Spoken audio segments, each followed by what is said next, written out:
Welcome back, everybody. Assortus Chronicles, The Infinite Fight. Episode 3 already. It's episode 3. You got it. And we're diving right in to the ultimate showdown. You said it. Heroes clash, villains rise, legends are made, all that good stuff. That's what we do here. And this episode is brought to you by WMACmasters.org. WMACmasters.org. And their new Kickstarter, which is awesome. They're doing some really cool work to promote martial arts, so go check them out. Definitely.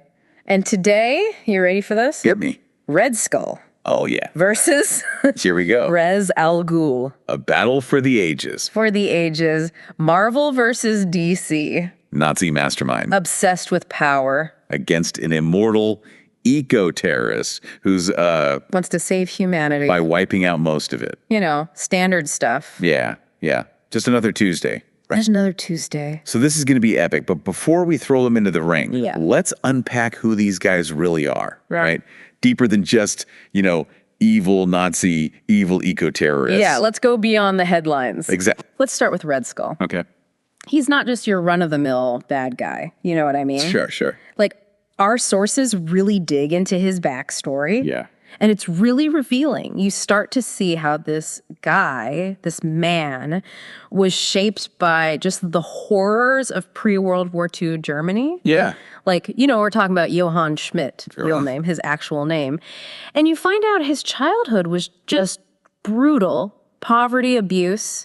And then on top of that, you get Hitler as a mentor. Oh, yeah, that's not going to help. Yeah, not exactly a positive influence. Not great for the old self-esteem. No, not at all. So, you throw all that together, and what do you get?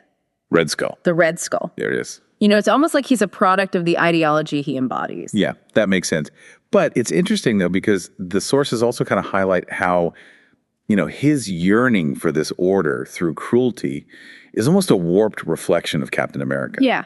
That's a really good point. It's like they both come from this place of brokenness, but they go in radically different directions. It's like two sides of the same coin, almost. Yeah, absolutely. And what's so fascinating is how that origin story, that really messed up origin story, that feeds into his motivations. He really believes that he's humanity's savior, that his twisted vision of a perfect world is the only solution. It's like a delusion, right? Oh, absolutely.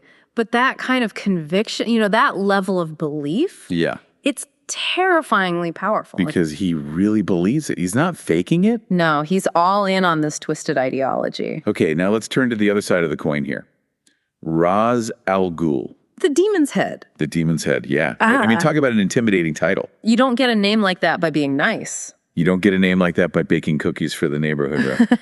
This guy's been around for centuries thanks to that Lazarus pit, right? This mystical pool. Oh, yeah, the Lazarus pit. That grants him near immortality. I mean, can you imagine the things that he's seen? I can't even fathom it. The rise and fall of empires, the best and worst of humanity. And what does he take away from all that? I don't know. What does he? We got to hit the reset button. Oh, boy. He's an eco-terrorist in the most literal sense. Yeah, he's not messing around. He believes that the earth can only be saved by wiping the slate clean, getting rid of most of the humans. So basically, starting over. Starting over? A clean slate. Okay, so we've got two villains who crave control, but for very different reasons. One's a power-hungry tyrant, the other a twisted environmentalist. Yeah, two sides of the same villainous coin. Which kind of begs the question, who would actually win in a fight? Well, on paper, they're more evenly matched than you might think. Really? Oh, yeah. Let's start with Red Skull. So he's been enhanced, right? Enhanced how? By a version of the super soldier serum. Oh, here we go. Which gives him super strength and durability, similar to Captain America. Now, hold on. For those of us who aren't, steeped in Marvel lore, what exactly ISS, the super soldier serum? It's a good question. It was developed during World War II to create, the ultimate soldier. Right. Peak human potential. Enhanced strength, speed, agility, you name it. The whole package. Yeah. And that's why Captain America can, go toe-to-toe with these beings that are way stronger than a normal human. Makes sense. And in Red Skull's case, it didn't just, boost his physical abilities. It also amplified his aggression, his ruthlessness. So he was already a bad dude, and then they just kind of cranked it up to 11. Exactly. Like they poured gasoline on an already raging fire. Yikes. It's not a good combination. Not at all. So he's got the brawn. What about the brains? Our sources paint him as a pretty savvy strategist, right? Oh, absolutely. Master strategist. And let's not forget, He's the head of Hydra. Oh, right. Hydra. Massive terrorist organization, Yeah. cutting edge tech, resources for days. He's got it all. He sounds pretty unstoppable. Yeah. But I'm guessing even Red Skull has weaknesses, right? Our sources hinted at a few. Of course. Nobody's perfect. Even with all that power, Red Skull, well, he's got an ego. Let's just say it's healthy. A healthy ego. Maybe a little too healthy. He's overconfident, big time. He tends to underestimate his opponents, and he relies a little too much on those gadgets and Hydra's muscle. He thinks he can just tech his way out of any problem. Pretty much. And there's one more thing. He's got this obsession with Captain America. The classic rivalry. It blinds him sometimes. Like, he's so focused on Cap, he misses other threats. It can be tough to see the bigger picture when you're that fixated on one enemy. Exactly. Okay, now let's switch gears and talk about Ra's al Ghul. The demon's head. The demon's head. You mentioned he's practically immortal, right? Well, the Lazarus pit and all that. Which already seems like a massive advantage. Yeah, for sure.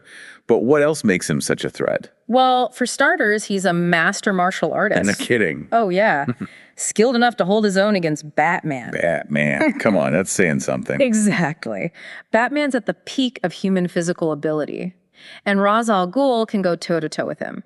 Plus, he doesn't just fight alone. He leads the League of Assassins. The League of Assassins. That sounds like something out of like a spy thriller or something. It's basically a global network of highly trained killers. Okay, now that's scary. So they carry out his will. We're talking centuries of experience, a web of influence that spans the globe. They're everywhere. They have eyes and ears everywhere. Wow.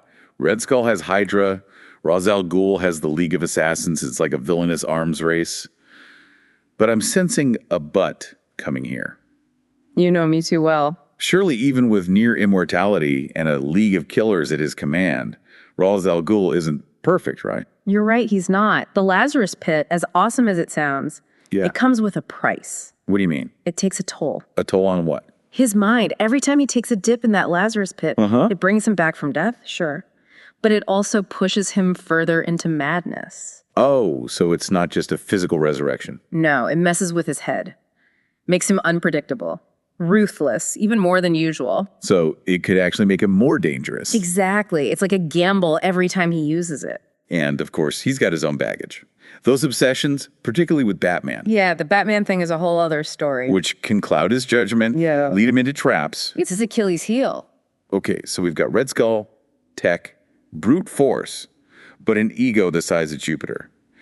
And Ra's al Ghul is practically immortal, a brilliant strategist, but he's battling these inner demons. And a Batman obsession. Right.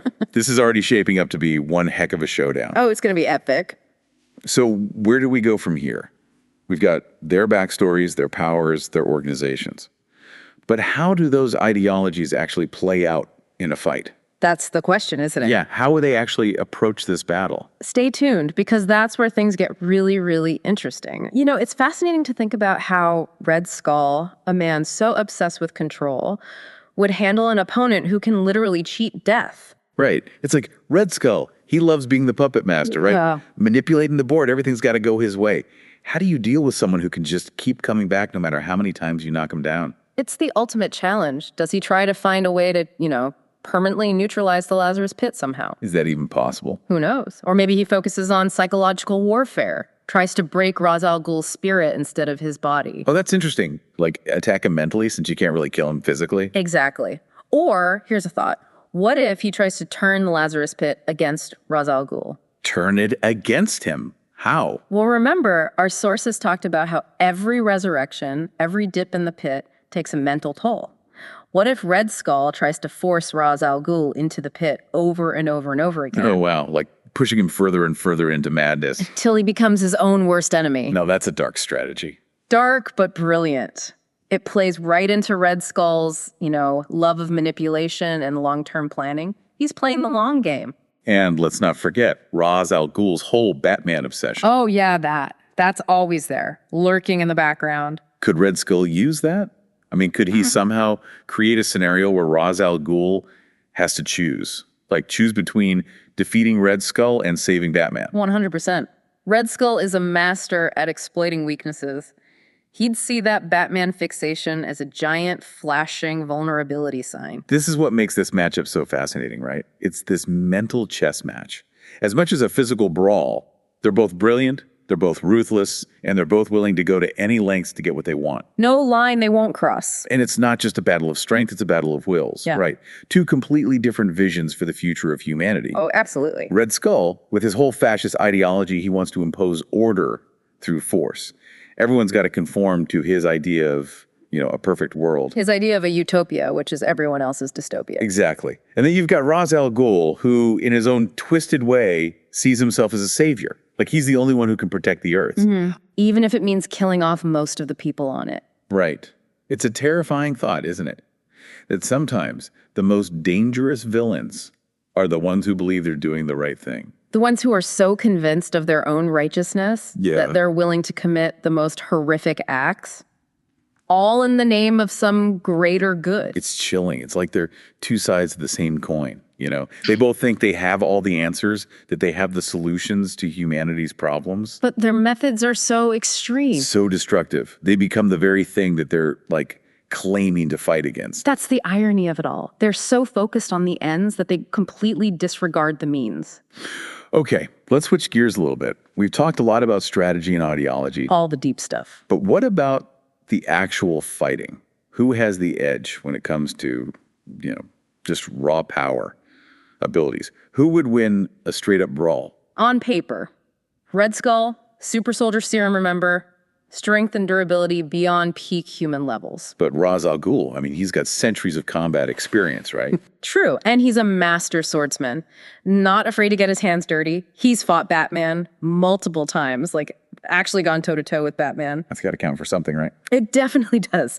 Look, the super soldier serum makes Red Skull strong, but it doesn't make him invincible. One well-placed strike, especially from a guy like Ra's al Ghul, could take him down. It can definitely do some serious damage. And don't forget, Ra's al Ghul's got that Lazarus pit in his back pocket. Heals all wounds, even the fatal ones. Exactly. So even if Red Skull's stronger in a one-on-one brawl, Ra's al Ghul's got that resilience. And his tactical cunning. So who wins? Honestly, this fight could go either way. Wow. It's really that close. It's a testament to how evenly matched they are. Physically, mentally, they're both at the top of their game. In their own twisted ways, of course. Okay, so let's talk about the big wild card in all of this. The Lazarus Pit. We know it gives Ra's al Ghul near immortality, but at what cost? Our sources were pretty clear about the toll it takes on his mind. How does that play out in a fight against someone as cunning as Red Skull? It's the big question mark, right? Because the Lazarus Pit, it's not a free pass. It's more like, a double-edged sword. Exactly. It gives Ra's al Ghul this huge tactical edge, but it also makes him vulnerable. Vulnerable how? Red Skull could exploit that. His rage, his paranoia, the Batman obsession, all amplified by the Lazarus Pit. His greatest strength could become his biggest weakness.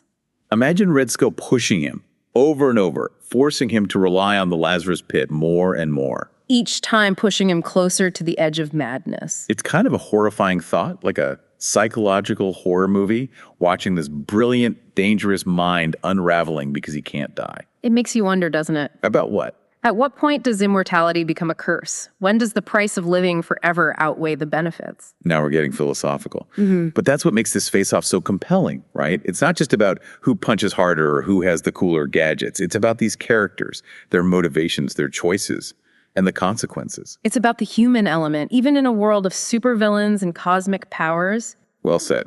I'm hooked. And we've only just scratched the surface. All right, so we've talked about their backstories, powers, all their strategies. We've even gotten a little philosophical about this whole thing. It's been a journey. But let's get down to brass tacks. Who wins?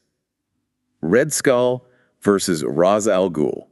Who comes out on top? That's the question, isn't it? The million-dollar question. It is. And I don't know if there's an easy answer. Really? Come on, you gotta have a hunch. If you had to put money down on one of these guys, who would it be? Oh, man, you're really putting me on the spot here. Oh, yeah? Well, if I were a betting man, and I'm not, I'd probably lean slightly towards Ra's al Ghul. Really? Yeah, that near immortality thing, that Lazarus Pit, that's a huge advantage. Hard to argue with that. Right. Red Skull might land a few punches, maybe even gain the upper hand for a while, but can he truly defeat someone who can just keep coming back from the dead? I don't know. That's a good question. We've seen Ra's al Ghul survive some crazy stuff, things that would kill a normal person 10 times over. Exactly. And don't forget about that strategic mind of his. Centuries of experience manipulating world events. He's always thinking 10 steps ahead. Patient, calculating. But Red Skull's no slouch in the strategy department either. True, he's a master manipulator himself. Plus, he's got all of Hydra's resources backing him up. So it could go either way. It really could. But Red Skull, he's got that arrogance, that overconfidence. It could be his downfall. He underestimates people, thinks his tech and brute force will solve every problem. Against someone like Ra's al Ghul, that could be a fatal mistake. Man, this is like a Clash of the Titans. It really is. The outcome's hanging by a thread. And that's what makes it so exciting. It is. Two of the most dangerous minds in comics going head to head, each with their own unique strengths and weaknesses. This is a battle for the ages, maybe even for the fate of the world. No pressure then. Okay, before we wrap things up, I want to touch on one final point that our sources mentioned. It's a chilling thought, but what if instead of fighting each other, these two actually teamed up? Red Skull and Ra's al Ghul working together. Yeah. Oh man, talk about a nightmare scenario. Right. That would be game over for the world. Red Skull's tech, Ra's al Ghul's centuries of experience, his network of assassins. I mean, it doesn't get much worse than that. It would be almost unstoppable. Like a villainous dream team. Combining brains, brawn, and a shared desire to, reshape the world. In their own image. Exactly. Scary stuff. It really is. It's like a reminder that sometimes the greatest threat isn't a single powerful person. It's when two forces come together and their ambitions just feed off each other. Amplifying each other's strengths. Yeah, exactly. It's a reminder that even in a world of supervillains and these crazy cosmic threats, sometimes the biggest battles are happening right here. In the mind. In the human psyche. Well, that's a chilling thought to end on. It is. But it's a good reminder of why we love these kinds of hypothetical battles. It makes you think. They make us think critically. Analyze strategies. Consider the consequences of power and ambition. It's a mental workout, Entertaining A&D. Thought-provoking. I love it. Thanks for tuning into Versus Chronicles, The Infinite Fight. Subscribe, review, and join us next time for more legendary battles, more deep dives into the multiverse. See you in the next fight.